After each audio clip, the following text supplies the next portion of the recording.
Hi, chemistry students. This is Mrs. Herrick. I just wanted to go through this lesson on single replacement reactions today. I did make a typo on here. It is the question, can all single replacement reactions react? That's what is the question, okay? And I want to try to show you that it's in chapter 9 in our textbooks. In these certain pages. You're welcome to look at it from the online copy on the book.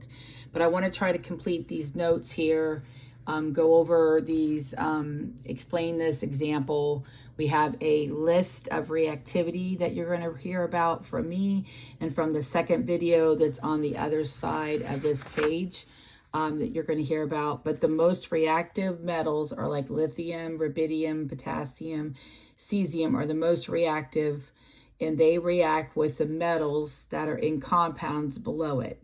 And when you get down to hydrogen, it's also on the list, but hydrogen's considered a non-metal, but it behaves like a metal. And this is where these metals can react with hydrogen in an acid, an HCl or H2SO4 with H containing compounds in the front. But these 5 metals at the bottom are very less reactive, and they cannot react with any of the metals above. So if you notice that they are copper, mercury, silver, platinum, and gold, and you know that those last 3 especially are very valuable. Copper is becoming a lot more valuable too these last 10 to 20 years. But these elements just do not react because they're at the very low of the reactivity list. Again, the ones on the top do react with the metals that are in compounds below it. So let me show you the notes here, okay? So I have a sheet here, which is what you guys have with the blanks, but I've got another copy here that will be what we fill in. So these are the blanks, the words you're trying to fill in. So in the very first part, it says in a single replacement reaction, elements replace other elements in a compound. Now this could be metal with metal, and it can also be non-metal with non-metal. So let me show you that in the textbook. This is a page from the textbook. It's pages 293, and they do have this similar kind of reactivity list. A lithium again, rubidium, potassium, the most reactive, all the way down to gold. And then they have another list of non-metals, the halogens, and you're going to use that on the second side of this handout here. But you notice that fluorine, chlorine, bromine, and iodine are all in group 17, and fluorine is the most reactive. So you'll see that on the second side of the assignment. Now let's go back to the notes here. But basically, elements can replace other elements in a compound, but it all depends on their reactivity. So in the following pattern here, you got metal A reacting with metal B that's in a compound with ion C. These are just letters of A and B. These are different metals. They could also be involving non-metals as well, but you'll see a few examples with that on the other side of the notes. But here we've got metal A atoms are replacing metal B ions that are in the compound with ion C. And they switched places, and A goes with C and becomes an ion and leaves B alone. These alone elements are actually atoms that are neutral. They're neutral. So they have a 0 charge. So does this has a 0 charge. And they are neutral atoms, just like you'd see copper pennies or aluminum foil or nickel. They are no charge whatsoever. But when they become an ion, then they become into the compound with C.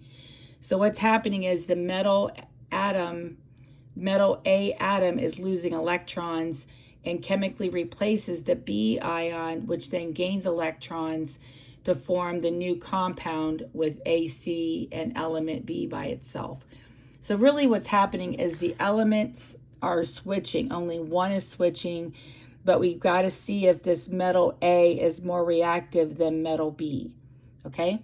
Now the next part is talking about that. It's saying that if metal atom has to be above the metal ion on the list of metals called the activity series, okay? So if the atom by itself is above the metal in the compound, that's an ion, then it does react. Okay, let's see this list here. So we're going to be comparing different elements like barium inside reacting with aluminum compound, or strontium reacting with an iron compound. The metal by itself has to be on top of the metal down below that's in the compound. So we have an example here. Do these react? Sodium and lithium chloride react to make lithium by itself and sodium chloride. So we're going to be comparing sodium and lithium on the list. So sodium alone as atoms, is it above the lithium as an ion in the compound? Does it do that? If it's yes, then they will react and they will trade places.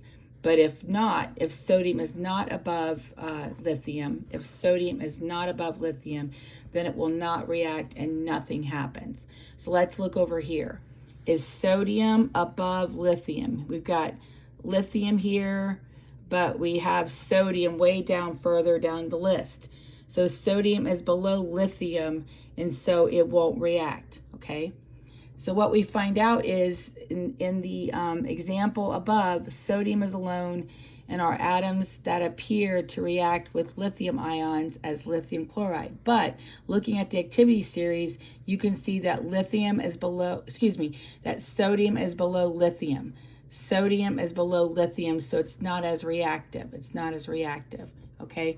And so it is not going to react at all. There's not going to be a change that occurs when you add these two together. It's just going to not react at all, okay? What you're going to eventually do, though, is go to the other side here on a second video and do some more examples, but then eventually you're going to try to answer questions 1 and question 2 using the list on the chart. So I can walk you through A together, and you're going to look and compare calcium, Ca, to lead, Pb, and see if calcium is more reactive than lead. So let's go over here and see that. We have calcium here, calcium's right here, but lead is further down. You see where lead is further down. Calcium is more reactive than lead, so it will react.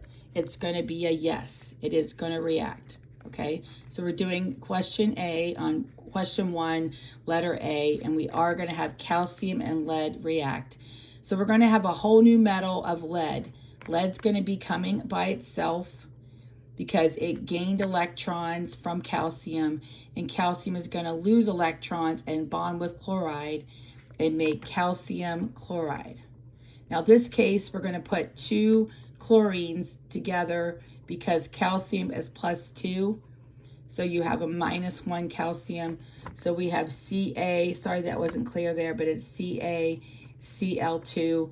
And so you do have a reaction. It is a yes. And so calcium plus lead chloride is going to react and switch because calcium is above lead on the list to make lead and calcium chloride. Now you try it with copper compared to hydrogen. Also compare chromium to iron.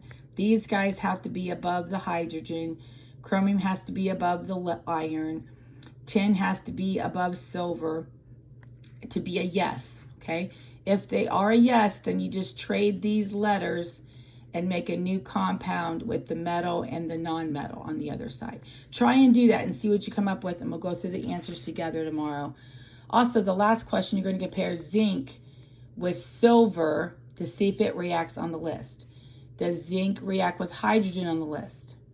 Does zinc react with magnesium on the list? And you're going to be looking for zinc here.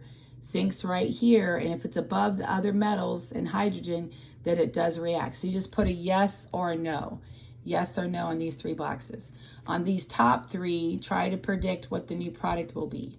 If it does react, you're going to say yes, and you're going to trade the metal and the hydrogen, or the chromium and the iron, or the tin and the silver, trade places to make a new compound.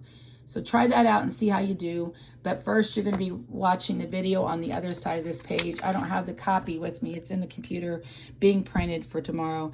And that video will be shown, and you guys can fill out the second side. Okay? We'll see you later. Have a good day. Bye-bye. Make sure you work on this and turn in your paper to the substitute today, please. If you guys please do that after you've done second side and done these examples. We'll see what your answers are tomorrow. Make sure you understand it when we get back together tomorrow. See you later. Bye-bye.